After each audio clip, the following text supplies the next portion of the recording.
The abandoned town of Black Hollow was shrouded in fog, its empty streets lined with crumbling buildings and broken streetlights. At the edge of town stood an old, creaky Victorian house, its windows dark and vines crawling up its walls.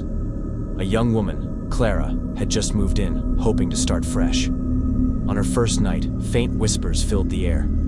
Clara brushed it off as the wind, but the whispers grew louder, forming words she couldn't understand. Shadows flickered in the corners of her room, moving when she wasn't looking. She tried to ignore it, but the unease stayed with her. The next day, Clara explored the house. In the attic, she found an old diary hidden under a loose floorboard. The pages were filled with frantic writing and strange symbols. The last entry sent chills down her spine. They're here. The shadows are alive. They whisper. They hunger. That night, the whispers returned, louder and more urgent.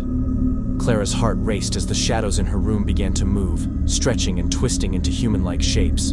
She grabbed the diary and ran downstairs, but the shadows followed, their whispers now deafening. She barricaded herself in the kitchen, but the shadows seeped under the door, forming into tall, faceless figures.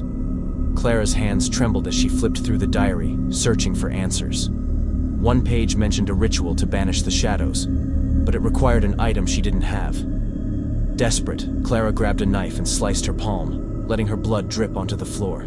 She recited the words scrawled in the diary, and the shadows shrieked, retreating into the walls.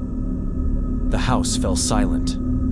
Exhausted, Clara packed her bags and fled. As she drove away, she glanced in the rearview mirror.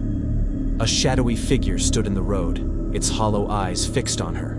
It whispered her name, and Clara's blood ran cold.